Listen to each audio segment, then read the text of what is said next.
Columbia Network takes pleasure in bringing you Suspense.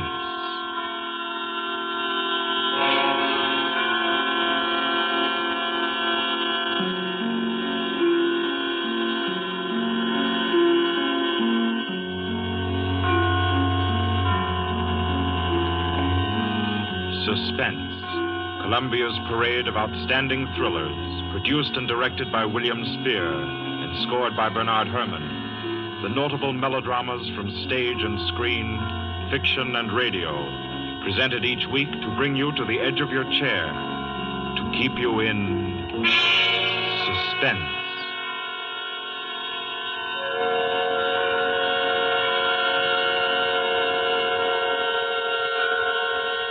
Good evening. This is Orson Welles. I'm very happy I am to be back in the United States and back on the Columbia Network, even for so short a visit as this one. Back with old friends like Johnny Dietz, who's tonight's director, and Bernard Herrmann. The Mercury Theater presented tonight's radio play for the first time last year. We came right out then and hailed it as a classic of the medium. Nobody argued the point. A lot of people asked us to do it again, so it's gratifying to get the chance now and to find a favorite of ours in this distinguished anthology of spook shows. Personally, I've never met anybody who didn't like a good ghost story. But I know a lot of people who think there are a lot of people who don't like a good ghost story. For the benefit of these, at least, I go on record at the outset of this evening's entertainment with the sober assurance that although blood may be curdled on this program, none will be spilt. There's no shooting, knifing, throttling, axing, or poisoning here. No clanking chains, no cobwebs, no bony and/or hairy hands appearing from secret panels, or, better yet, bedroom curtains. If it's any part of that dear old phosphorescent foolishness that people who don't like ghost stories don't like, then again, I promise you, we haven't got it. Not tonight. What we do have is a thriller. It's half as good as we think it is. You can call it a shocker. It's already been called a real Orson Welles story. Now, frankly, I don't know what this means. I've been on the air directing and acting in my own shows for quite a while now, and I don't suppose I've done more than half a dozen thrillers in all that time. Honestly, I don't think even that many, but it seems I do have a reputation for the uncanny. Quite possibly, a little escapade of mine involving a couple of planets, which shall be nameless, is responsible. Doesn't really matter. Don't think I disapprove of thrillers. I don't. A story doesn't have to appeal to the heart. It can also appeal to the spine. Sometimes you want your heart to be warmed, and sometimes you want your spine to tingle. The tingling, it's to be hoped, will be quite audible as you listen tonight to The Hitch-Hiker. That's the name of our story, The Hitch-Hiker.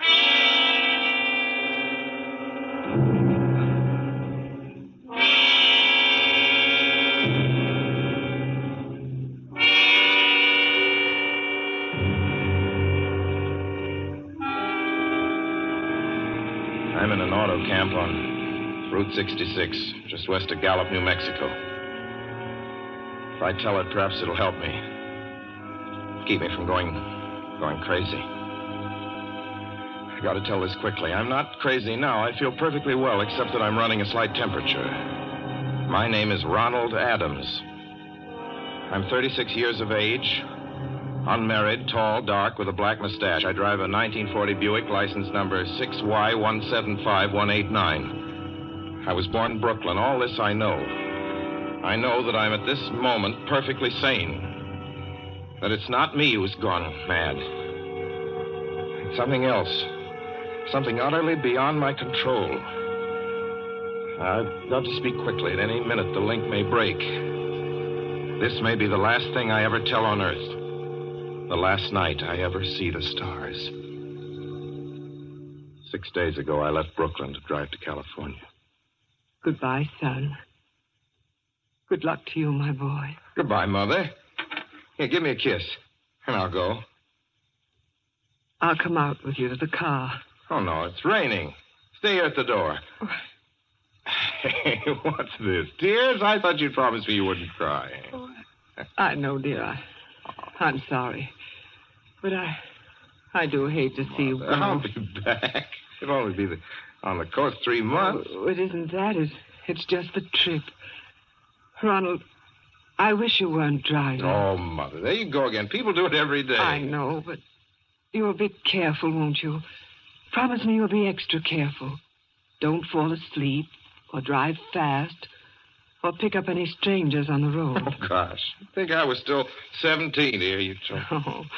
And wire me as soon as you get to Hollywood. Won't you, son? Of course I will. Don't you worry. There's nothing going to happen. It's just 8 days of perfectly simple driving on smooth, decent, civilized roads with a hot dog or a hamburger stand every 10 miles.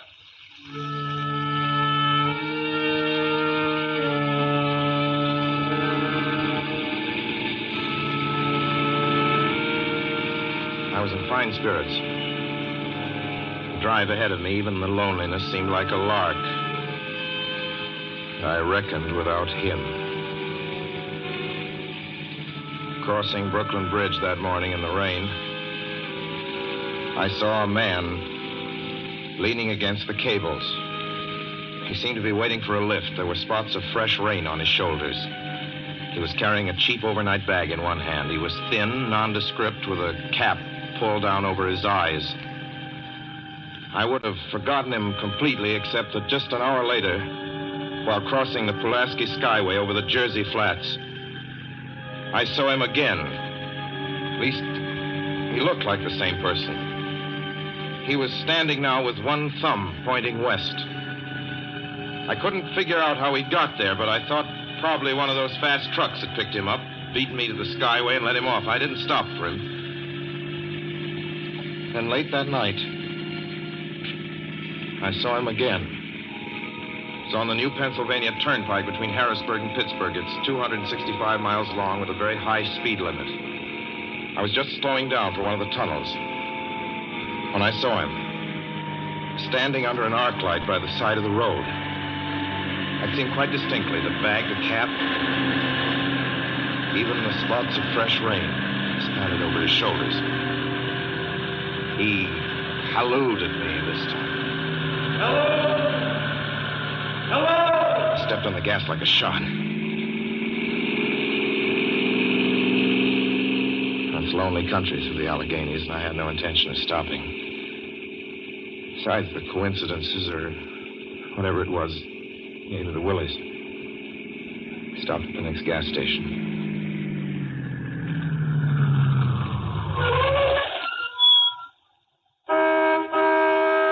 Yes, sir. Fill her up. Certainly, sir. Check your oil, sir? No, thanks.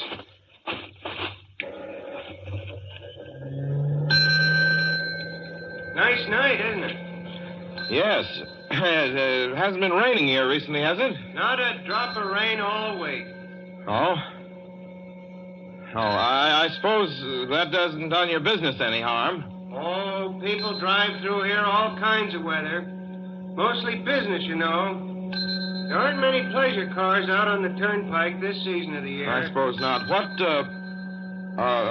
about hitchhikers? Hitchhikers here? What's the matter? Don't you ever see any? Not much. If we did, it'd be a sight for sore eyes. Why? Oh, guy'd be a fool who started out to hitch rides on this road. Look at it. Then, you've never seen anybody? No. Maybe they get the lift before the turnpike starts. I mean, you know, just before the toll house. But then it'd be a mighty long ride. Most cars wouldn't want to pick up a guy for that long a ride. And, you know, this is pretty lonesome country here. Mountains and woods. You ain't seen anybody like that, have you? No. Oh, no, not at all. I was just a technical question. I see. Well, that'll be just $1.49 with the tax.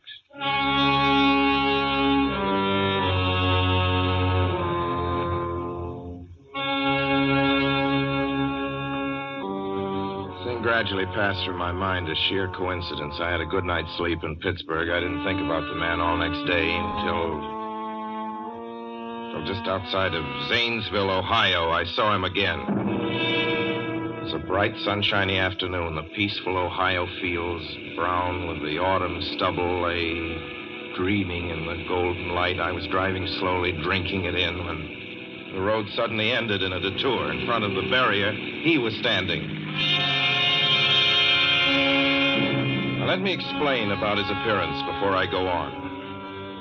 I repeat, there was nothing sinister about him. He was as drab as a mud fence, nor was his attitude menacing. He merely stood there, waiting, almost drooping a little, the cheap overnight bag in his hand. He looked as though he'd been waiting there for hours. And he looked up. He hailed me. He started to walk forward. Hello? Hello?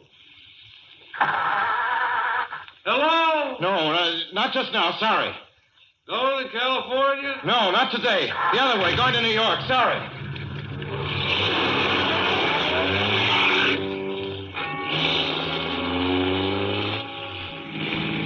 After I got the car back on the road again, I felt like a fool.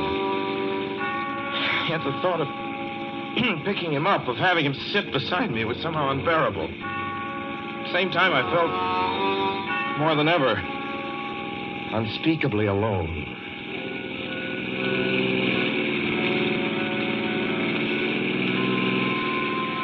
Hour after hour went by.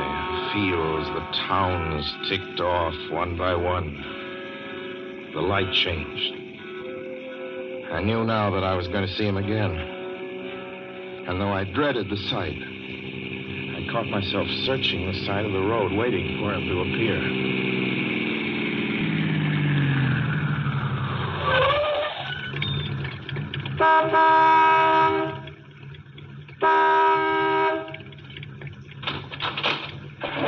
Yeah, what is it? What do you want? Sell sandwiches and pop here, don't you? Yeah, we do in the daytime. But we're closed up now for the I night. know, but I was wondering if you could possibly have a cup of coffee, black coffee, just... No, not this time of night, mister. My wife's the cook. She's in bed. No, don't shut the door, please. Listen, just a minute ago... just a minute ago, there was a man standing here right beside the stand, a suspicious-looking man. I don't mean to disturb it. You see, I was driving along when I just happened to look, and there he was. How's he doing? Well, nothing. You've been taking a nip. That's what you've been doing. Now, on your way before I call out Sheriff Oaks.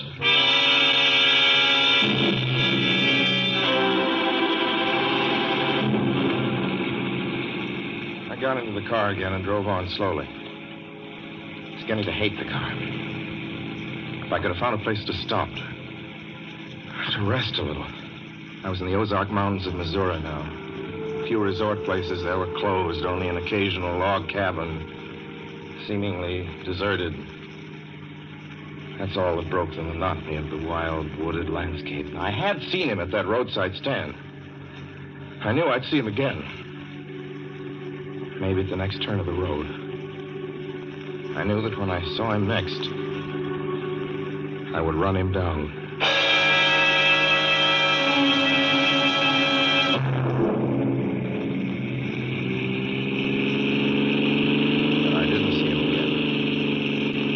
I didn't see him until late next afternoon. I stopped a car at a sleepy little junction just across the border into Oklahoma to let a train pass by. When he appeared across the tracks, leaning against a telephone pole. Perfectly airless, dry day. The red clay of Oklahoma was baking under the southwestern sun. Yet there were spots of fresh rain on his shoulders. I couldn't stand that. Without thinking, blindly, I started the car across the tracks. He didn't even look up at me. He was staring at the ground. I stepped on the gas hard, veering the wheel sharply toward him. I could hear the train in the distance now, but I didn't care. Then something went wrong with the car. The train was coming closer. I could hear its bell ringing and the cry of its whistle. Still, he stood there. And now I knew that he was beckoning me to my death.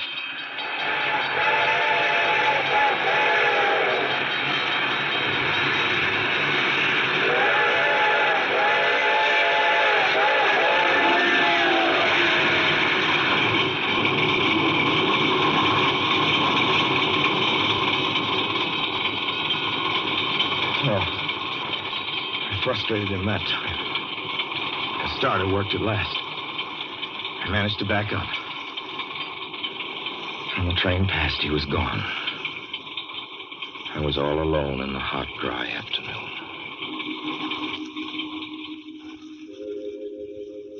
After that, I knew I had to do something.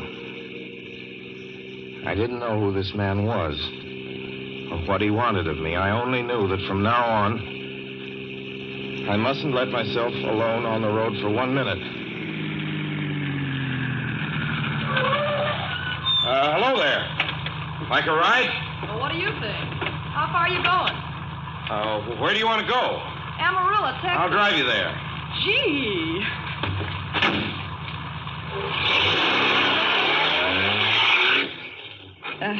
You mind if I take off my shoes? My dogs are killing. Go right ahead. Oh, gee, what a break this is. Hitchhike much? Sure. Only it's tough sometimes in these great open spaces to get the break. I should think it would be, though. I'll bet you get a good pickup in a fast car. If you did, you could get places faster than, say, another person in another car, couldn't you? I don't get you. Well, take me, for instance. Suppose I'm driving across the country, say, at a nice, steady clip, about 45 miles an hour. Couldn't a girl like you just standing beside the road waiting for Liz beat me to town, or any town, provided she got picked up every time in a car doing from 65 to 70 miles an hour? I don't know. What difference does it make? Oh, no difference. It's just a crazy idea I had sitting here in the car. Oh, imagine spending your time in a swell car thinking of things like that. What would you do instead? What would I do? If I was a good-looking fellow like yourself, why, I just enjoy myself every minute of the time. I'd sit back and relax. And if I saw a good-looking girl along the side of the road, hey, look out! Did you see him? See who? A man standing beside the barbed wire fence. I didn't see anybody. It wasn't nothing but a bunch of cows and a wire fence. No? What'd you think you was doing? Trying to run into the barbed wire There's a man fence? there, I tell you. A thin gray man with an overnight bag in his hand. And I was trying to run him down. Run him down? You mean kill him? Say you didn't see him back there? You sure? I didn't see a soul.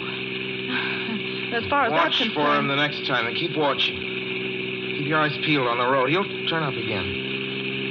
Maybe any minute. There! Look there!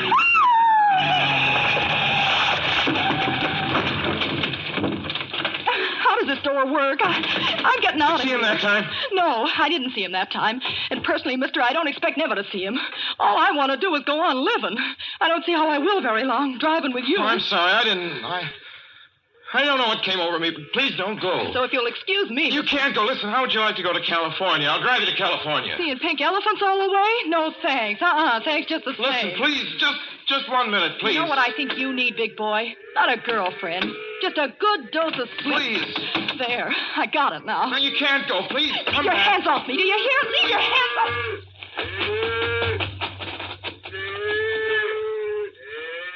She ran from me. As though I were a monster. A few minutes later, I saw a passing truck pick her up. I knew then that I was utterly alone. It was in the heart of the great Texas prairies. There wasn't a car on the road after the truck went by. I tried to figure out what to do, how to get hold of myself. If I could find a place to rest, or even if I could sleep right here in the car for a few hours along the side of the road. I was getting my winter overcoat out of the back seat to use as a blanket when I saw him coming toward me, emerging from the herd of moving steer. Hello?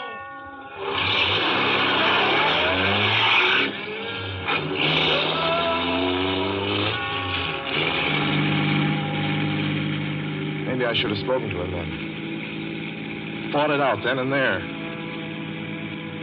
For now, he began to be everywhere. Whenever I stopped, even for a moment, for gas, for oil, for a drink of pop, a cup of coffee, sandwich, he was there.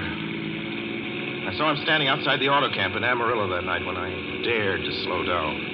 I was sitting near the drinking fountain of a little camping spot just inside the border of New Mexico. He was waiting for me outside the Navajo reservation where I stopped to check my tires. I saw him in Albuquerque when I bought 20 gallons of gas. I was afraid to stop now. I began to drive faster and faster. I was in lunar landscape now.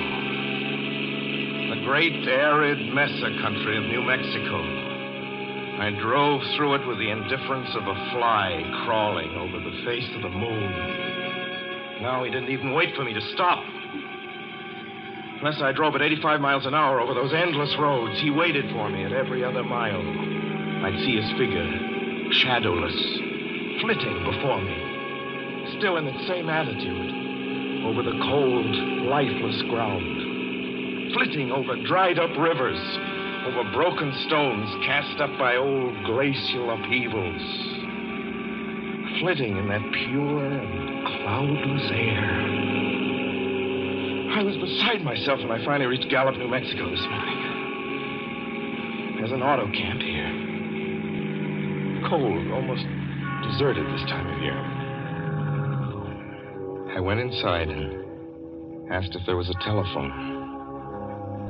I had the feeling that if only I could speak to someone familiar, someone I loved, I could pull myself together.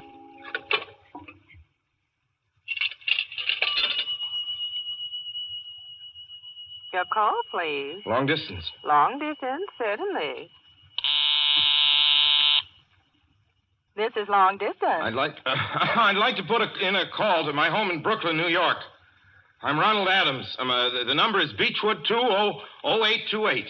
Certainly. I will try to get it for you. Albuquerque. New York for Gallup.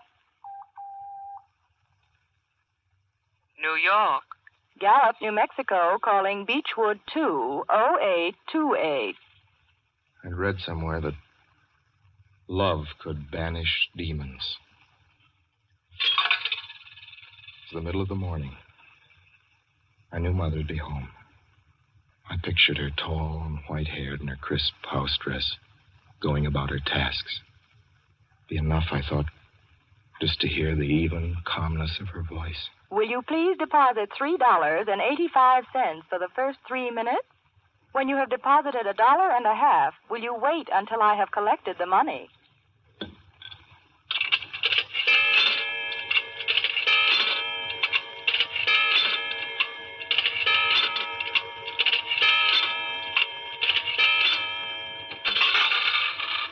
All right, deposit another $1.50.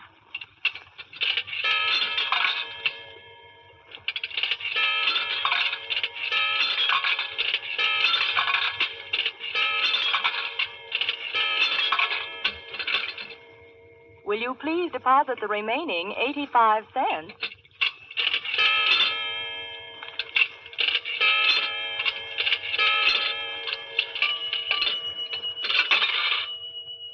Ready with Brooklyn. Go ahead, please. Hello? Mrs. Adams' residence. Hello, Mother? This is Mrs. Adams' residence. Who is it you wish to speak to, please?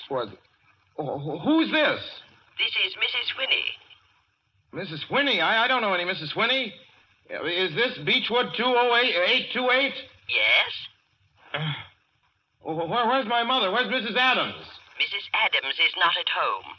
She's still in the hospital. The hospital? Yes. Who is this calling, please? Is it a member of the family? Well, what's she in the hospital for? She's been prostrated for 5 days. Nervous breakdown. But who is this Nervous calling? breakdown? Well, my mother never was nervous. It's all taken place since the death of her oldest son, Ronald. Death of her oldest son, Ronald? Hey, what's this? What number is this? This is Beechwood 20828. It's all been very sudden. He was killed just 6 days ago in an automobile accident on the Brooklyn Bridge. Your 3 minutes are up, sir. Your 3 minutes are up, sir. Your 3 minutes are up, sir. And so I'm sitting here in this deserted auto camp in Gallup, New Mexico. I'm trying to think. Trying to get hold of myself. Otherwise, I'm going to go crazy. Outside, it's night. The vast, soulless night of New Mexico. 1,000,000 stars are in the sky. Ahead of me stretch 1,000 miles of empty mesa. Mountains, prairies, desert. Somewhere among them, he's waiting for me. Somewhere I shall know who he is and who I am.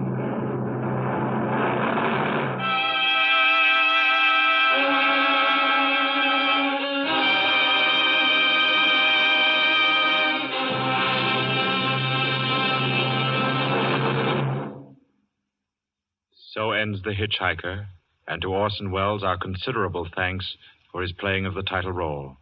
Mr. Welles? Help wanted. Men, women, and children. Nature of work, hard, monotonous, back-breaking labor. Hours, 75 a week minimum. Pay, few cents an hour. Added inducement, 2 meals a day, including several ounces of bad bread and a cup of thin soup. Don't delay. Apply at once. How'd you respond to a want ad like that, Mr. and Mrs. American working man and woman? You'd laugh, wouldn't you, and throw the paper in the trash basket. Dismiss the whole advertisement as some kind of a joke. But believe me, it's no joke. It's a simple statement of the working conditions that exist today in Nazi Germany and the conquered countries under Nazi rule. It's also an exact statement of the working conditions that will be imposed on you and every member of your family if the Nazis win this war. You yourself personally can stop them from winning, as you know. You don't have to give up your well-paid job to do it. You needn't have to be a soldier or a sailor or an airman or a nurse or a war worker to ensure American victory. Uncle Sam doesn't ask plain, ordinary, hard-working citizens like you to give him anything. All he does ask very seriously and very urgently is that you loan him 10 cents out of every dollar you make. That's all there is to it. Lend Uncle Sam a dime to win this war, and he'll pay you back with interest when he's won it. The easiest, most convenient way to lend him these dimes is to enroll in the payroll savings plan. Just tell your boss to deduct 10 cents from every dollar he pays you and lend it to Uncle Sam in your name. Sign up for this simple savings plan today, and when victory comes, you'll have war bonds in your pockets instead of Axis bonds on your wrists. Suspense will be heard again 2 weeks from tonight. Next Wednesday night, September 9th, the Columbia Broadcasting System will present over many of these stations at 9:30 p.m. Eastern Wartime an address by W. Averill Harriman, the United States Lend-Lease Administrator in London. Mr. Harriman, as the personal representative of the President of the United States, attended the Moscow conferences between Winston Churchill and Joseph Stalin. Next Wednesday's broadcast will be Mr. Harriman's first public address since his return to this country. Suspense is produced and directed by William Spear. John Dietz was our guest director this evening. Tonight's radio drama was written by Lucille Fletcher. The original score was by Bernard Herrmann.